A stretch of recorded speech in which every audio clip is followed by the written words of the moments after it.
Katie Miller pressed her face against the cold metal window of the transport ship and watched the massive space station grow larger before her eyes. The Astral Academy looked like nothing she had ever seen back home in Montana. 3 giant rings spun slowly around a central hub, while smaller buildings floated nearby like metal islands in the dark void of space. Her golden retriever, Buddy, sat beside her with his tail wagging softly. The big dog seemed excited by all the new smells and sounds coming through the ship's air system. Katie scratched behind his ears and tried to calm her own racing heart. She was about to become the first human student at the most important school in the galaxy. The other passengers on the transport ship kept staring at them. A tall, blue-skinned alien with 4 arms whispered something to his companion while pointing at Buddy. A group of what looked like walking crystals made clicking sounds whenever they looked her way. Katie had grown used to the stares during the long journey from Earth, but it still made her uncomfortable. When the ship docked, Katie gathered her small bag and clipped Buddy's leash to his collar. The automatic doors slid open with a soft hiss, and they stepped into a world that felt like pure science fiction. The walls glowed with soft light, and strange symbols floated in the air around them. Other students moved through the wide corridors, but none of them looked remotely human. A tall figure approached them, walking with a kind of grace that made Katie feel clumsy. Just watching her skin was pale as moonlight, and her ears were long and pointed like something from a fairy tale. Her silver hair flowed down her back, and her green eyes seemed to glow with their own inner light. She wore robes that looked expensive and moved like liquid silk. This was clearly one of the elves Katie had heard about in her briefings, but seeing one in person was completely different. The elf stopped a few feet away and looked down at Katie with an expression that might have been curiosity or disgust. It was hard to tell. "So you are the human exchange student," the elf said.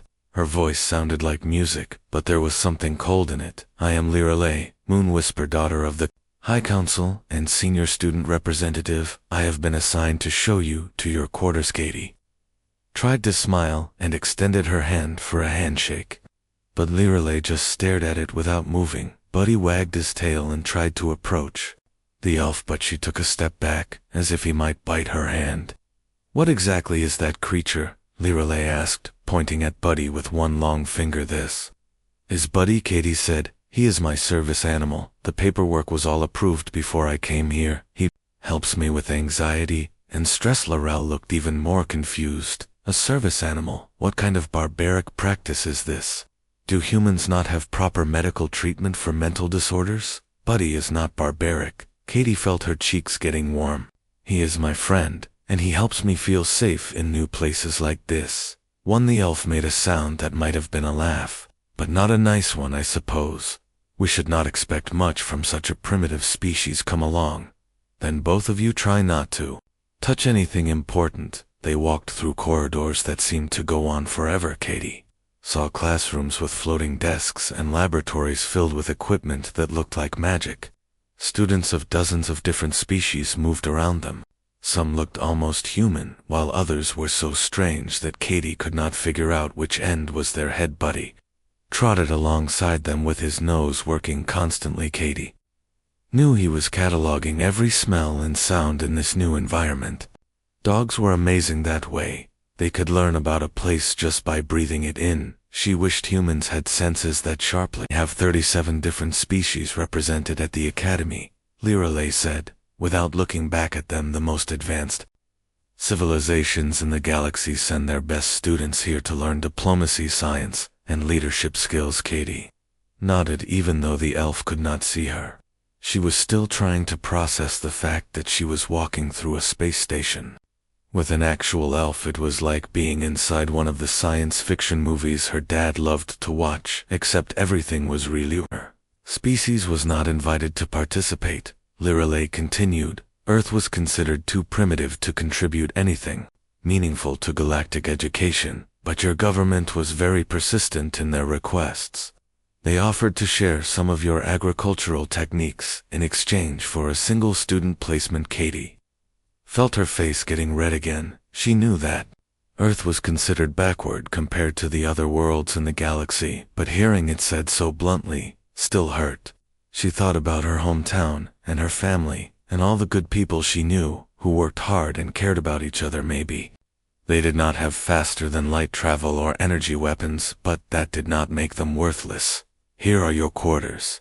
Lirelei stopped in front of a door that slid open at their approach. The room inside was small, but clean, with a bed that looked too soft and a desk that seemed to be made of solid light. There was a small bathroom attached and a window that showed the stars outside. Your schedule has been downloaded to your room computer. Lirelei pointed to a glowing panel on the wall. Classes begin tomorrow at the 6th bell. You are expected to attend all sessions and maintain proper behavior. Any disruption will result in immediate expulsion. What about Buddy? Katie asked. Where will he stay? Lirelei looked at the dog as if she had forgotten. He existed, I suppose. It can remain with you, but if that animal causes any problems, it will be removed from the station immediately.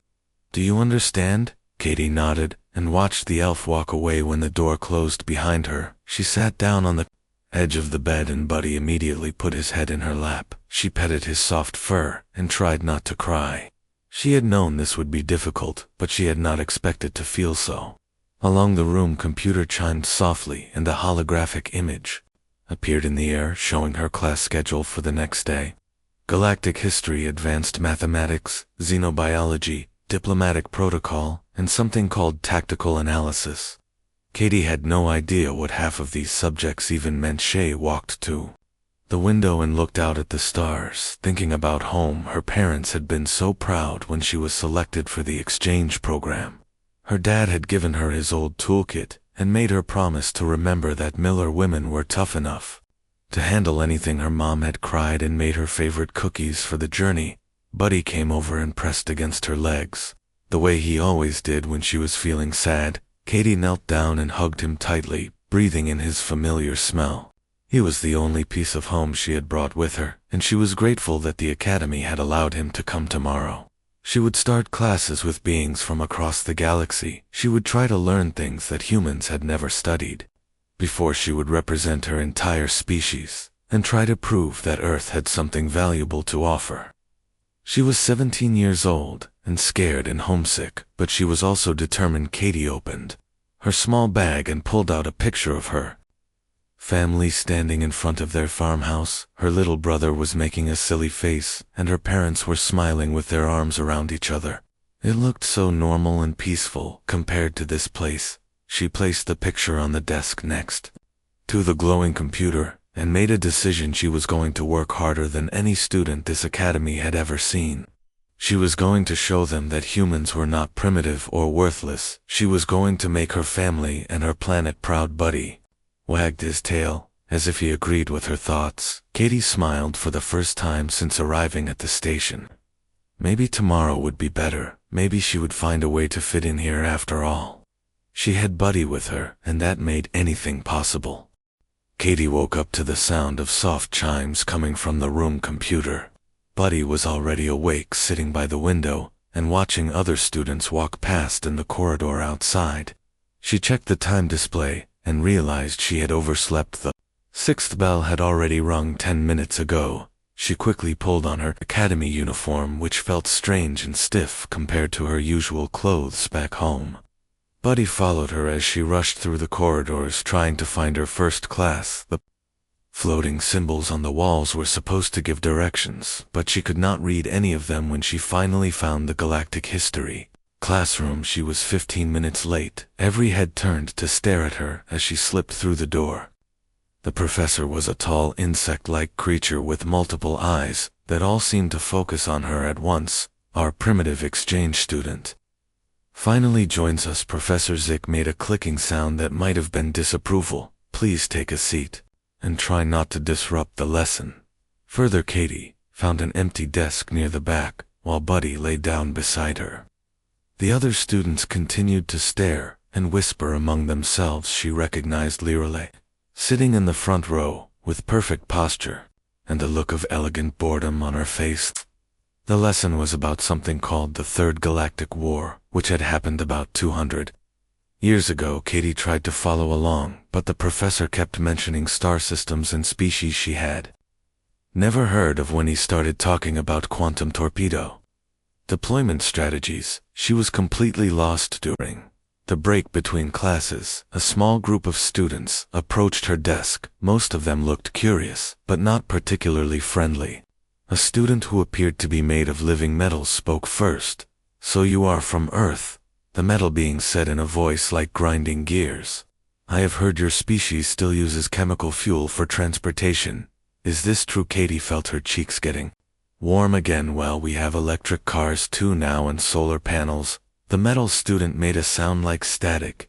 "Do you still kill animals for food?" "Some people do," Katie said quietly, "but lots of humans are vegetarian now. We are trying to do better." A student with blue skin and tentacles instead of arms laughed. "Your species sounds absolutely barbaric. No wonder you are not invited to join galactic civilization." Katie wanted to argue, but she did not know what to say. The students were not exactly wrong. Humans did still have wars and pollution and lots of problems, but they also had art and music and kindness and love. She did not know how to explain that to beings who could travel between stars. The next class was advanced mathematics, which was even worse than history. Katie had always been good at math back home, but this was something completely different. The problems involved calculations in multiple dimensions and formulas that hurt her head. To look at Buddy seemed to sense her frustration, and moved closer to her feet under the desk. His warm presence helped her feel less alone, even though she understood almost nothing the professor was teaching. At lunchtime, Katie found herself sitting alone at a table in the massive cafeteria. The food was strange-looking paste that supposedly contained all necessary nutrients, but tasted like nothing Katie had ever experienced. She missed her mom's cooking so badly, it made her chest ache. Lisa Chang approached her table, carrying her own tray of food. Lisa was from a species that looked almost human, except for her silver eyes and slightly pointed ears. She sat down across from Katie without asking permission. "You look miserable," Lisa said with a small smile. Katie nodded. "I feel pretty miserable.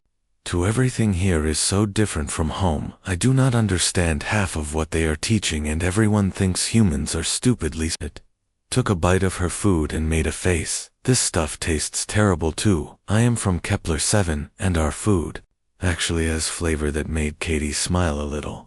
At least she was not the only one who hated Academy food. "The other students think I am strange because I like human music," Lisa continued. "I downloaded some of your songs from the Academy database. Your species makes beautiful sounds." Really, Katie felt a spark of hope. "Which songs do you like?" "Something called Amazing Grace, and another one called Somewhere Over the Rainbow."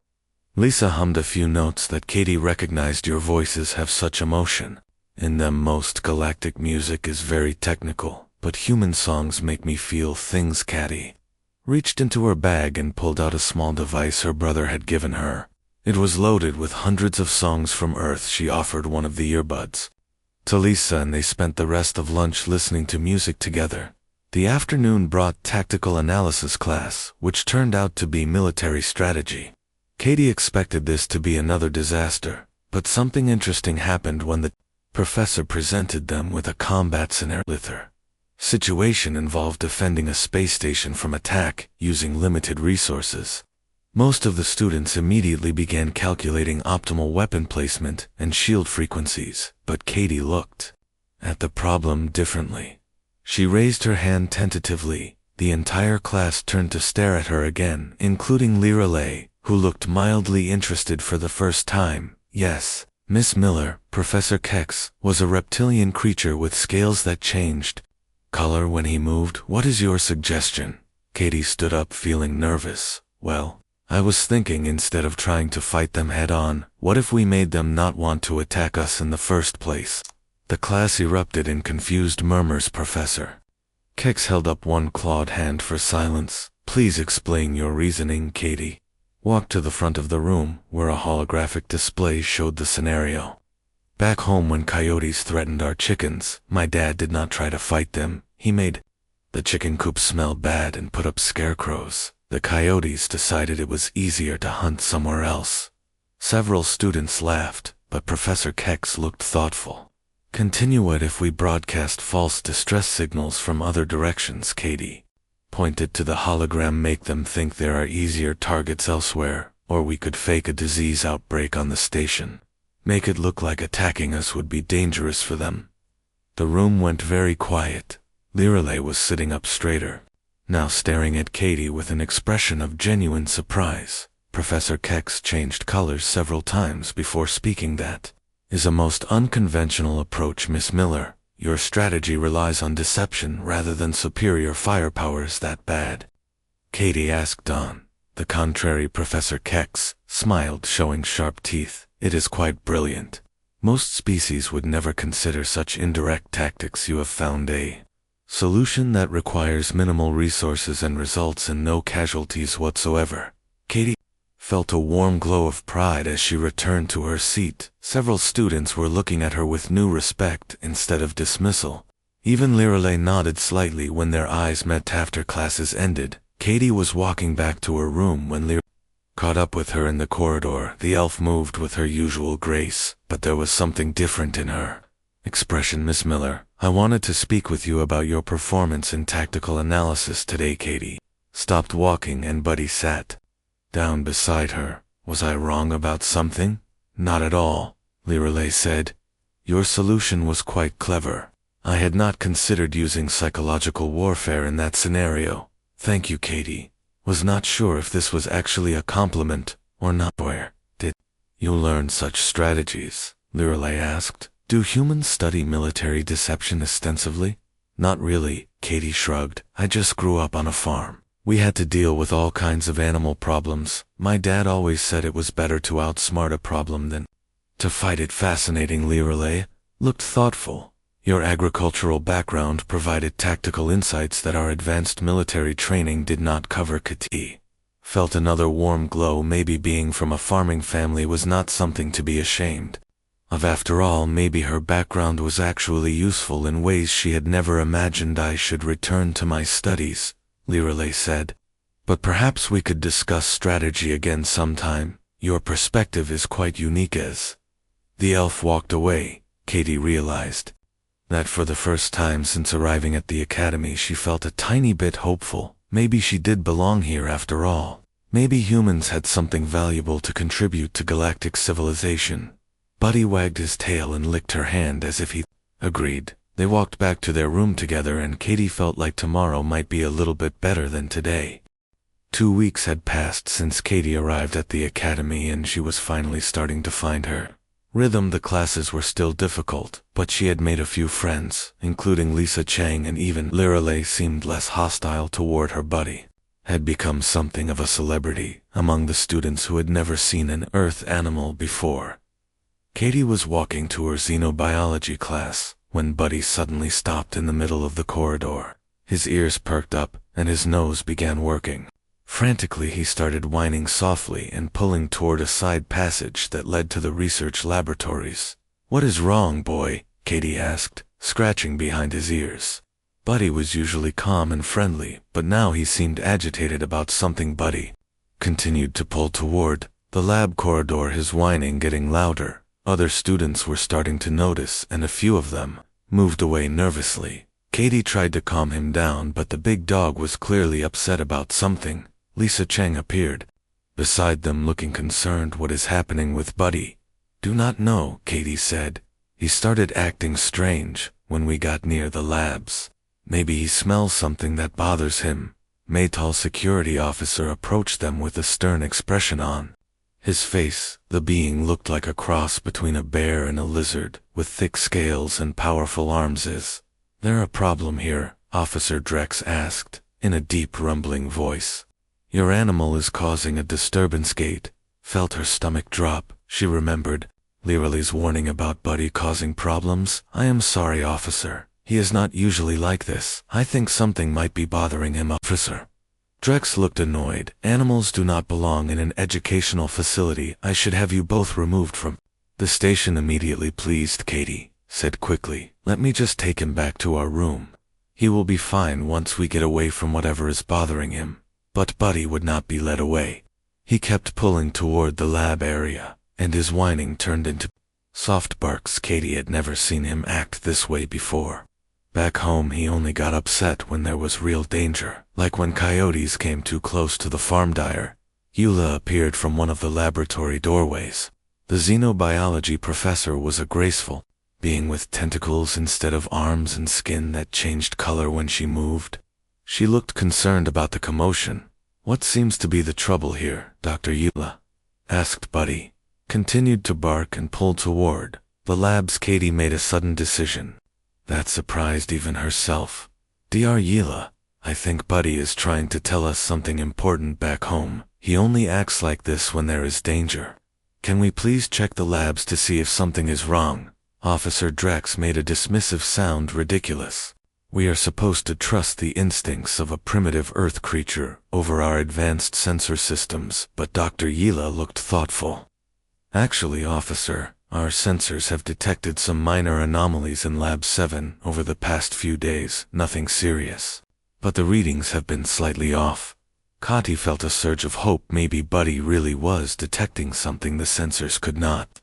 "What kind of anomalies?" "Just small fluctuations in the biocontainment fields," Dr. Eula said. "We assumed it was normal equipment variation, but if your companion is detecting something specific, perhaps we should investigate." Officer Drex looked skeptical, but agreed to accompany them to Lab 7. Buddy immediately calmed down as they moved in that direction, but his nose continued working overtime. Katie could see his nostrils flaring as he sorted through dozens of different scents. Inside Lab 7, everything looked normal to Katie. The room was filled with glowing containers and complex equipment that hummed softly, but Buddy immediately went to a specific corner and began pawing at a ventilation grate near the floor. Dr. Eula checked her handheld scanner and frowned. "The readings are definitely abnormal here. Something is affecting the atmospheric composition." In this section, Officer Drex removed the ventilation grate and peered inside with a light. Katie could not see anything unusual, but Buddy was now whimpering and backing away from the opening as if something scared him. Dr. Eula took readings inside. The vent in her skin changed to a dark purple color that Katie had never seen before. "This is very serious," she said. "There are organic compounds in here that should not exist.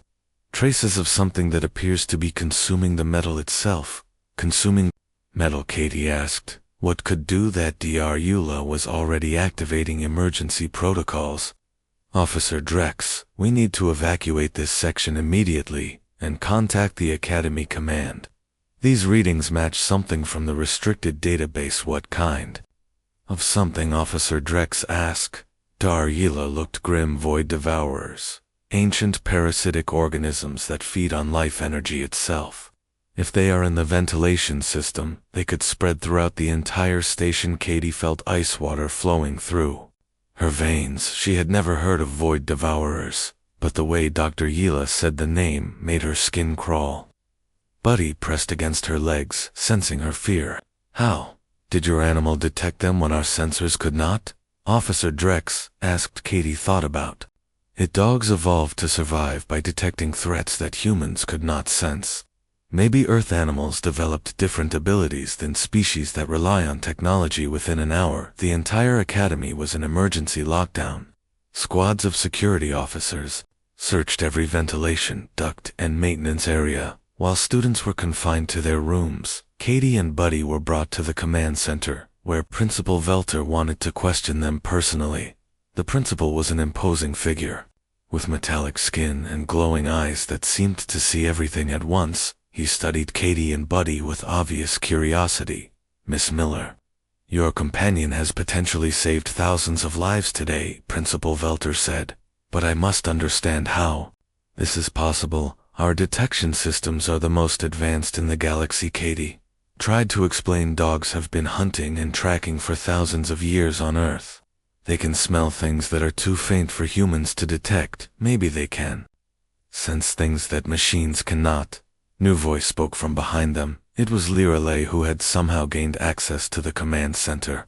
"Your species evolved differently than ours. Most galactic civilizations developed technology to replace their natural senses, but humans maintained their partnership with animals." Principal Velter looked thoughtful. "This partnership you speak of, How does it function? Katie scratched Buddy's ears while she thought. Buddy and I trust each other completely. He knows I will protect him, and I know he will warn me about danger. We work together as a team. The security teams reported finding traces of void devourers throughout the ventilation system, but the organisms appeared to be dormant. Dr. Eula explained that they must have been planted recently and had not yet been activated. This was clearly a deliberate act of sabotage, Principal Velter announced. Someone introduced these parasites with the intention of destroying the academy. The question is who and why. Katie felt a chill as she realized the implications. If someone was willing to plant deadly parasites in a school full of young beings from across the galaxy, then something very serious was happening. The academy was supposed to be neutral territory, where all species could learn together safely. Over the next few days, teams of experts arrived from across the galaxy to study the void devourer samples. Katie and Buddy were interviewed dozens of times as scientists tried to understand how an Earth animal had detected something. Their instruments. Mist Dr. Morgan Phillips arrived from Earth as part of the investigation team. She was a xenobiologist who had studied alien life forms for decades, but had never left Earth before. Katie was excited to meet another human, until she realized how different they were. Dr. Phillips wore expensive clothes and spoke in scientific terms that made Katie feel ignorant. She seemed embarrassed that a farm girl and her dog had made such an important discovery. Symbiotic relationship between humans and canines is well documented, Dr. Phillips explained to the other scientists. Earth dogs have olfactory capabilities that exceed our technological sensors in specific areas.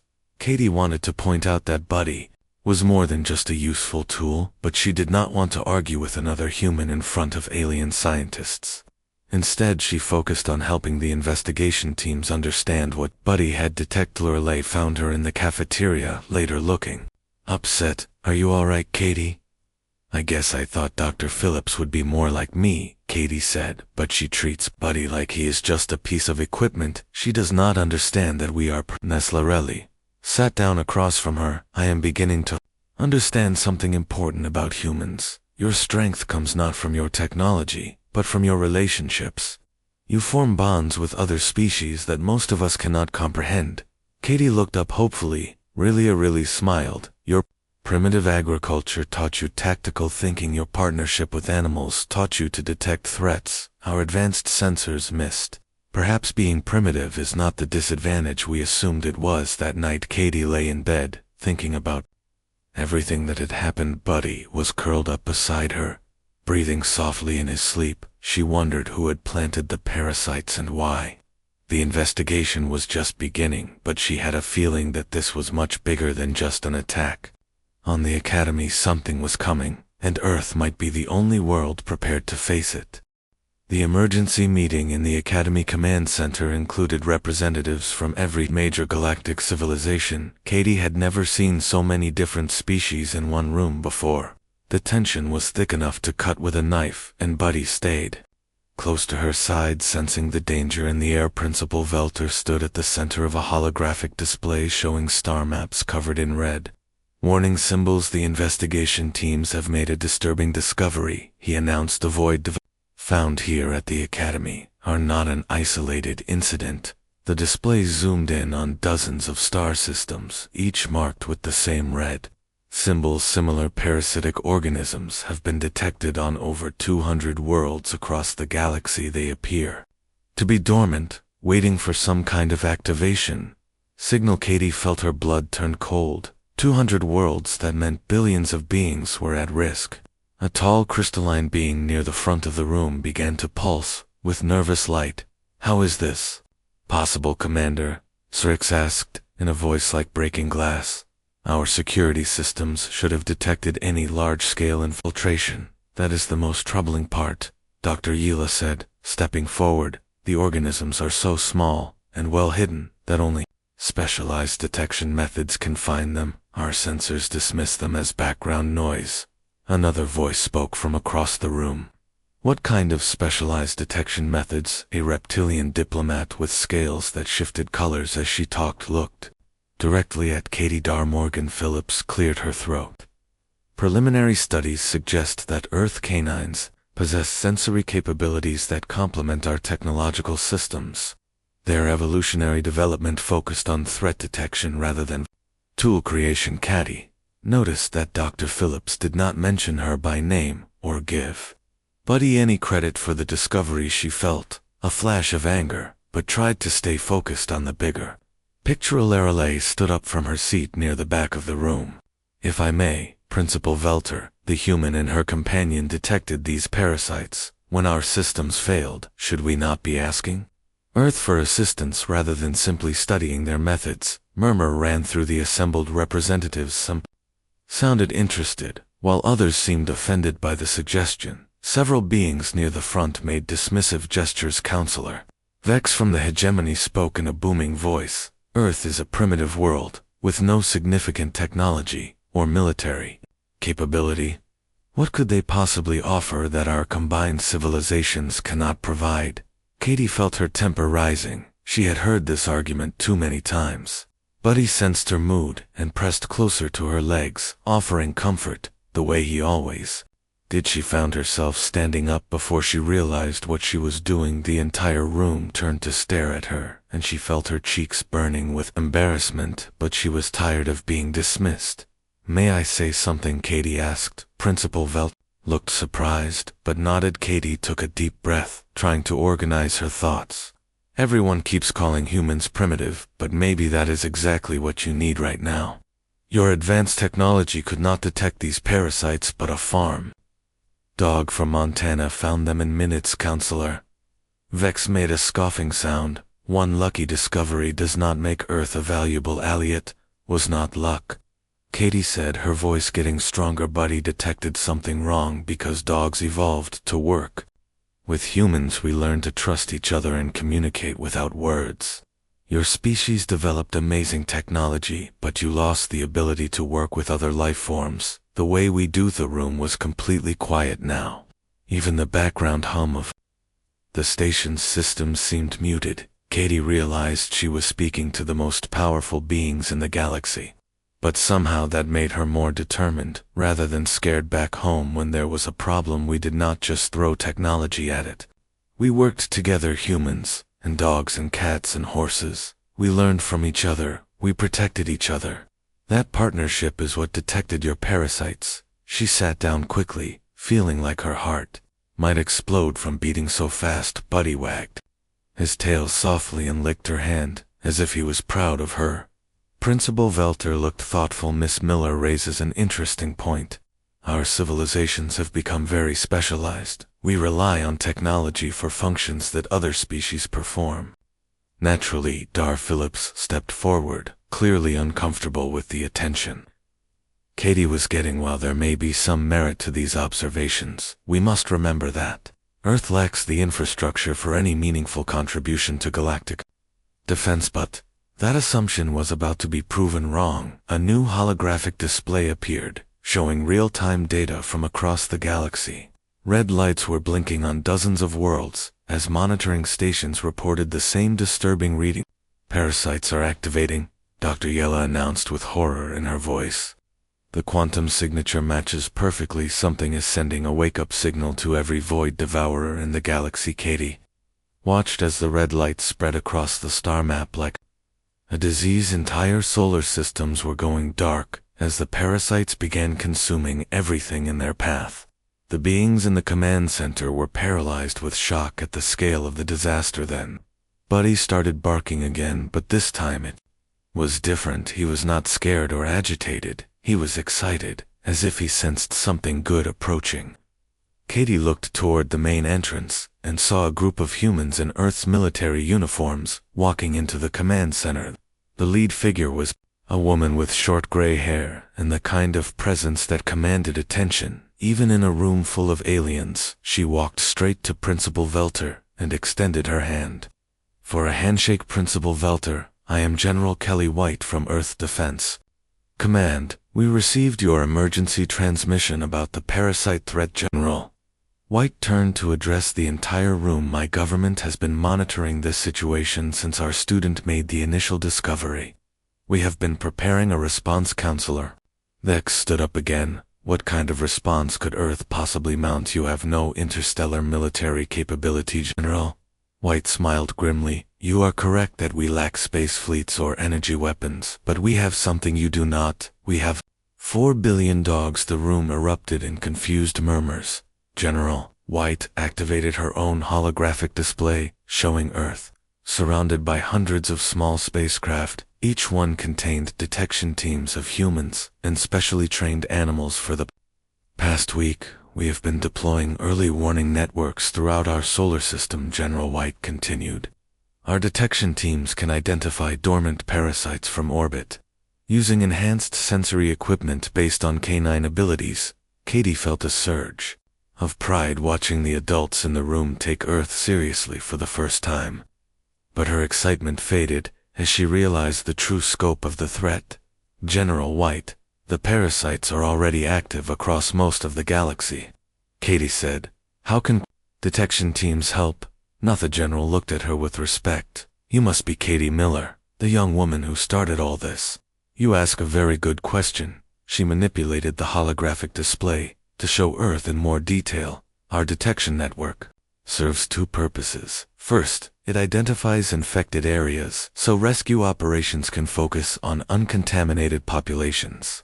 Second, it tracks the source of the activation signal. The display zoomed out to show signal patterns radiating across the galaxy. Like ripples in a pond, all the activation signals are coming from a single point in space. Something is coordinating this attack. Where? Katie asked. General White pointed to a dark region of space beyond the galactic rim. There in the void between galaxies, we believe an ancient enemy has returned, someone who planted these parasites long ago and waited for the right moment to activate them.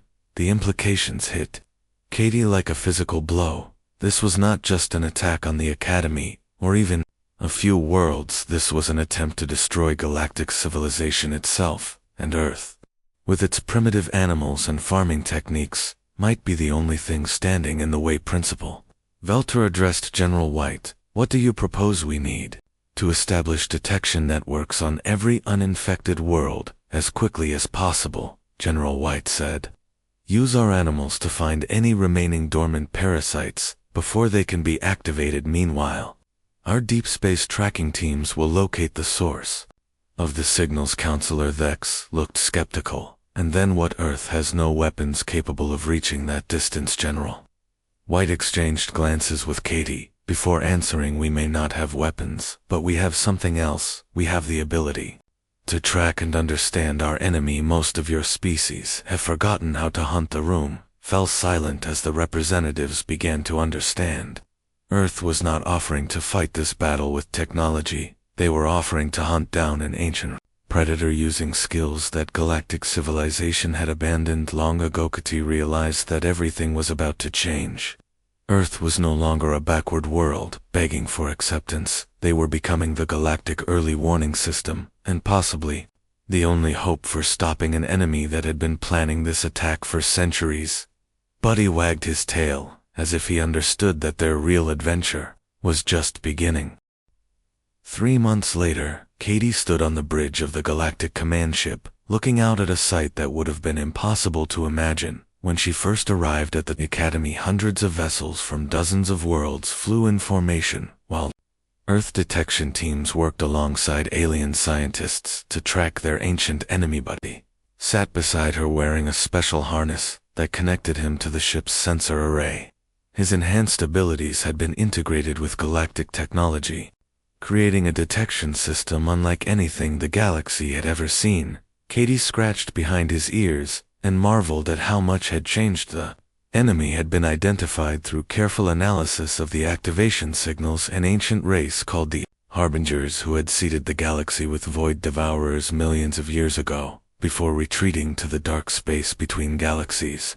They had waited patiently while civilizations rose and fell, leaving their deadly trap behind. General White approached them with a datapad in her hands. The latest reports show we have cleared parasites from over 90% of the infected worlds, she said. Most galactic civilization is now safe, thanks to our detection networks.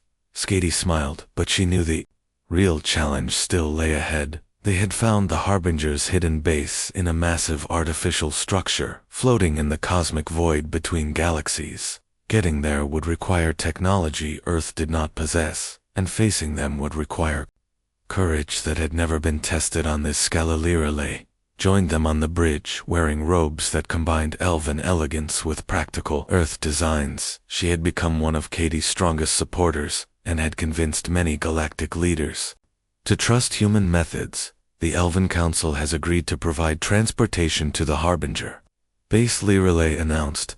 Their ancient ships can travel between galaxies, though it will take several weeks to reach our destination. Katie felt a mixture of excitement and terror. She had gone from being a lonely exchange student to becoming Earth's youngest ambassador, but she was still just 17 years old.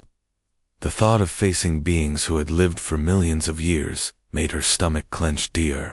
Morgan Phillips appeared beside them, looking much less confident than she had when she first arrived at the academy. The past few months had changed her opinion of Katie and Buddy considerably. The scientific teams have completed their analysis of the Harbinger technology. Dr. Phillips said it appears they use a form of quantum manipulation that turns living energy into raw power.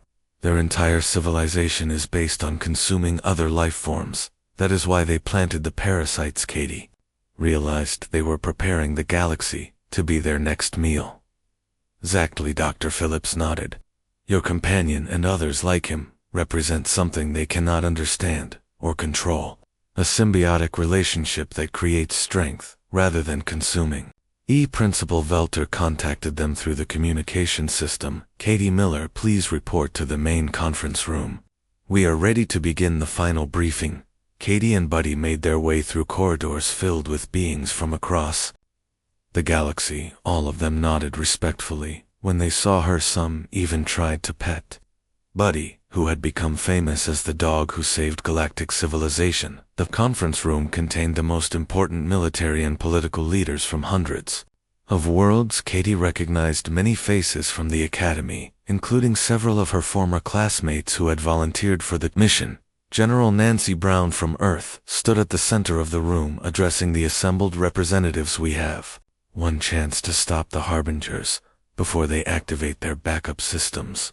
If we fail, they will simply wait another few million years and try again with a different approach. The plan was complex, but elegant Earth detection teams would locate the Harbinger's power source, while galactic military forces kept them distracted. Meanwhile, a small infiltration team would plant charges designed to overload their quantum manipulation systems. Katie had volunteered for the infiltration team. Despite protests from nearly everyone, the mission required someone who could work with animal companions to navigate the Harbinger base undetected. Buddy and the other detection animals could sense Harbinger presence in ways that technology could not match.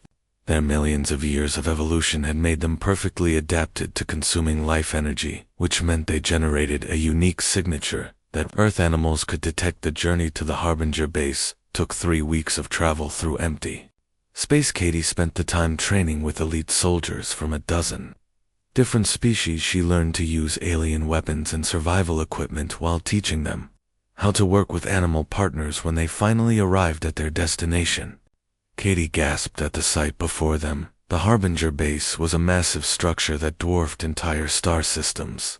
Dark tendrils of energy reached out into space like the roots of some cosmic plant, each tendril connected to quantum collectors that harvested energy from distant galaxies. The infiltration team consisted of Katie and Buddy, along with Lirelay and 2 other beings chosen for their stealth abilities. They would enter the base through maintenance tunnels while the main fleet provided a distraction. As their small ship approached the base, Buddy began showing signs of extreme agitation. The concentration of Harbinger energy was stronger than anything he had ever encountered. Katie could see him trembling as his enhanced senses were overwhelmed by the alien presence.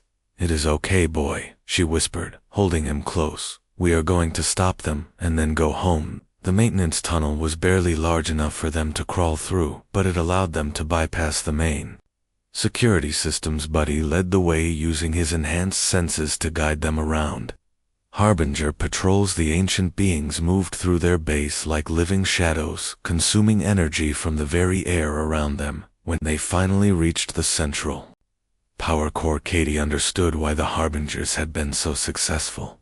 The entire structure was designed like a massive digestive system, with energy flowing through organic conduits. Toward a central processing chamber, Relay began placing the charges while Katie kept watch. Buddy stayed close to her side, but his attention was focused on something else entirely. He kept looking toward a section of the chamber that appeared empty, but Katie had learned to trust his instincts completely. There is something there, she whispered to Relay. Something Buddy can sense, but we cannot see. As if summoned by her words, a figure materialized from the shadows. It was clearly a Harbinger, but unlike the others they had seen, this one was ancient beyond measure, with energy crackling around its form like controlled lightning. So, the young hunters have found us, it said in a voice that seemed to come from everywhere at once. We have been watching your progress with great interest. Katie felt terror flooding through her butt. Buddy stepped forward with his hackles raised. The big dog was scared, but he was not backing down from the ancient predator. Your species fascinates us, the Harbinger continued. We have consumed thousands of civilizations, but we have never encountered anything like your symbiotic relationships. You create strength through cooperation rather than domination. Lorelli finished placing the last charge and signaled that they were ready to evacuate, but the Harbinger made no move to stop them. Instead, it seemed genuinely curious about Katie and Buddy. We have decided to withdraw from this galaxy, the Harbinger announced. Your detection networks have made our harvest impossible, and your methods suggest a different approach to evolution that intrigues us. Scotty stared in shock. You are just leaving for now, the Harbinger replied. But we will be watching to see how your species develops. Perhaps in a few million years, you will be ready for a different kind of relationship. The ancient being faded back into the shadows, leaving Katie and her team alone with the armed charges. They had 30 minutes to escape before the explosions would destroy the power core and strand the Harbingers in the void. Between galaxies, the evacuation went smoothly, and Katie found herself back on the command ship, watching as the Harbinger base tore itself apart in a spectacular display of quantum energy. The ancient predators were not destroyed, but they were trapped in dark space, with no way to threaten the galaxy again. General Brown contacted Katie personally to deliver the news.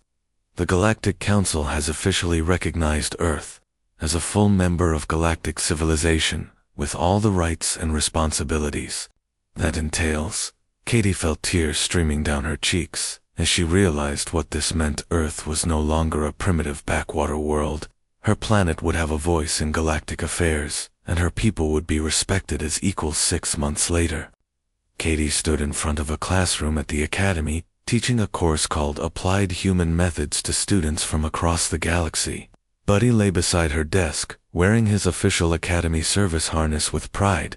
The lesson today was about partnership and cooperation, concepts that had been foreign to most galactic civilizations before Earth joined them. Katie watched her students take notes and ask questions about human agricultural techniques and animal partnerships. Liel sat in the front row as her teaching assistant, helping translate complex human concepts for alien minds.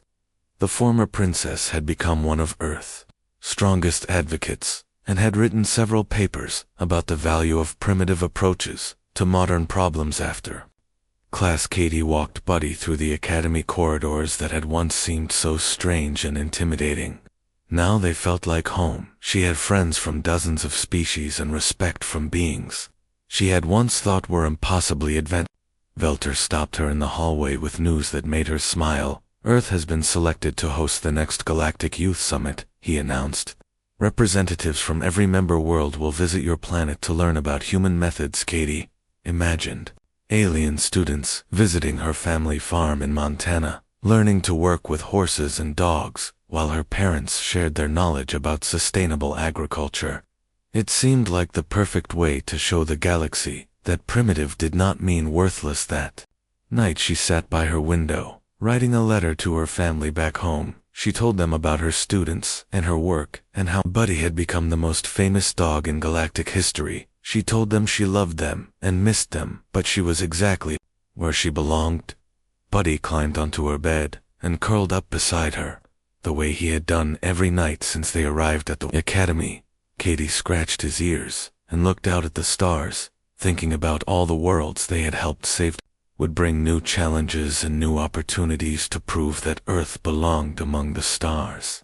But tonight she was content to be a farm girl from Montana, who had taught the galaxy that sometimes the old ways were the best ways. The universe was vast and full of wonders, but it was also full of friends who had learned to appreciate the simple wisdom of a girl and her dog.